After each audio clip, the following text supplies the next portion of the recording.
শিরোনাম, শেষ চিঠির ভালোবাসা। রাত তখন প্রায় 12টা। বাইরে হালকা বৃষ্টি পড়ছে। জানালার কাছে বৃষ্টির ফোঁটা টুপটাপ শব্দ করছে। রিয়া চুপচাপ বসে আছে তার বিছানার কোণায়, হাতে একটা পুরনো চিঠি। চোখ দুটো লাল হয়ে গেছে কাঁদতে কাঁদতে। চিঠিটা ছিল অর্ণবের, তার জীবনের সবচেয়ে প্রিয় মানুষ, যে একদিন তাকে ভালোবেসে আকাশ ছুঁয়ে দিয়েছিল, আবার একদিন বিশ্বাসঘাতকতা করে মাটিতে ফেলে দিয়েছিল। রিয়া আর অর্ণবের পরিচয়টা খুব সাধারণ ছিল। কলেজের প্রথম দিনেই রিয়া ছিল শান্ত, লাজুক একটা মেয়ে, আর অর্ণব ছিল একদম উল্টো, হাসি খুশি, প্রাণবন্ত। প্রথম দিনেই অর্ণব এসে বলেছিল, হাই, আমি অর্ণব, তুমি কি নতুন? সেদিন থেকেই শুরু হয়েছিল তাদের গল্প। ধীরে ধীরে বন্ধুত্ব, তারপর ভালোবাসা।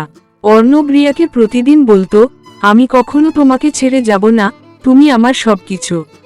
রিয়াও বিশ্বাস করেছিল, নিজের পুরো পৃথিবীটাই অর্ণবকে ঘিরে বানিয়ে ফেলেছিল। সময় কেটে যাচ্ছিল, তাদের সম্পর্ক আরো গভীর হচ্ছিল। একসাথে ক্লাস ফাঁকি দিয়ে ঘুরতে যাওয়া, ক্যান্টিনে বসে ঘন্টার পর ঘন্টা গল্প করা, সবকিছুই যেন একটা সুন্দর স্বপ্নের মতো ছিল। একদিন অর্ণব রিয়ার হাত ধরে বলেছিল, আমরা একদিন বিয়ে করব, একটা ছোট্ট ঘর হবে, তুমি আর আমি, আর অনেক ভালোবাসা। রিয়া সেই স্বপ্নে নিজেকে পুরোপুরি হারিয়ে ফেলেছিল।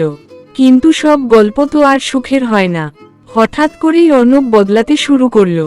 আগের মতো ফোন করতো না, মেসেজের রিপ্লাই দিত দেরিতে। রিয়া বারবার জিজ্ঞেস করত, কিছু হয়েছে? অর্ণব শুধু বলতো, না, ব্যস্ত আছি।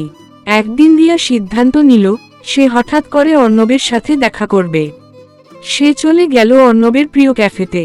কিন্তু সেখানে গিয়ে সে যা দেখল, তার পুরো পৃথিবীটাই যেন ভেঙে গেল। অর্ণব বসে আছে, কিন্তু একা না, তার সামনে আরেকটা মেয়ে। মেয়েটার হাত ধরে হাসছে, ঠিক যেমনটা একসময় রিয়ার সাথে করত। রিয়ার হাত থেকে ব্যাগটা পড়ে গেল। শব্দ শুনে অর্ণব তাকালো। চোখাচোখি হতেই অর্ণব থমকে গেল। রিয়া, তুমি এখানে? রিয়ার চোখ দিয়ে শুধু জল পড়ছিল। সে কাপা গলায় বলল, এটা কি অর্ণব? অর্ণব কিছুক্ষণ চুপ করে রইল, তারপর বলল, আমি তোমাকে বলতে চেয়েছিলাম। রিয়া চিৎকার করে বলল, কি বলতে চেয়েছিলে? যে তুমি আমাকে প্রতারণা করছো? ক্যাফের সবাই তাকিয়েছিল, কিন্তু রিয়ার তখন কিছুই যায় আসে না। তার বুকের ভেতরটা ভেঙে চুরমার হয়ে গেছে। অর্ণব মাথা নিচু করে বলল, আমি দুঃখিত রিয়া, কিন্তু আমি ওকে ভালোবাসি এখন। এই একটা বাক্যই রিয়ার জীবনের সবকিছু শেষ করে দিল। সে আর কিছু না বলে সেখান থেকে বেরিয়ে গেল। বাইরে তখন ঝড়ের মতো বৃষ্টি পড়ছিল, কিন্তু তার চোখের জল বৃষ্টির থেকেও বেশি ছিল। এরপর অনেকদিন কেটে গেল। রিয়া নিজেকে গুটিয়ে ফেলল।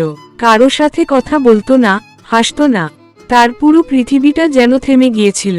কিন্তু একদিন হঠাৎ একটা খবর এল, অর্ণব আর নেই, একটা অ্যাক্সিডেন্টে মারা গেছে। খবরটা শুনে রিয়া প্রথমে বিশ্বাসই করতে পারেনি। যার জন্য সে এত কেঁদেছে, এত কষ্ট পেয়েছে, সে নেই। কিছুদিন পর অর্ণবের মা রিয়ার হাতে একটা চিঠি তুলে দিলেন। বললেন, এটা অর্ণব তোমার জন্য রেখে গেছিল। রিয়ার হাত কাঁপছিল। সে ধীরে ধীরে চিঠিটা খুলল। প্রিয় রিয়া, যখন তুমি এই চিঠিটা পড়বে, আমি হয়তো আর থাকব না। আমি জানি, আমি তোমার সাথে সবচেয়ে বড় অন্যায়টা করেছি। তোমাকে প্রতারণা করেছি, কিন্তু সত্যিটা তুমি জানো না। আমি অনেক আগেই জেনেছিলাম আমার ক্যান্সার হয়েছে। খুব বেশি দিন বাঁচব না। আমি চাইনি তুমি আমার এই কষ্টটা দেখো। আমি চাইনি তুমি আমার জন্য নিজের জীবনটা নষ্ট করো। তাই আমি ইচ্ছে করেই তোমার থেকে দূরে সরে গিয়েছিলাম। অন্য একটা মেয়ের সাথে অভিনয় করেছিলাম, যাতে তুমি আমাকে ঘৃণা করো, আমাকে ভুলে যাও।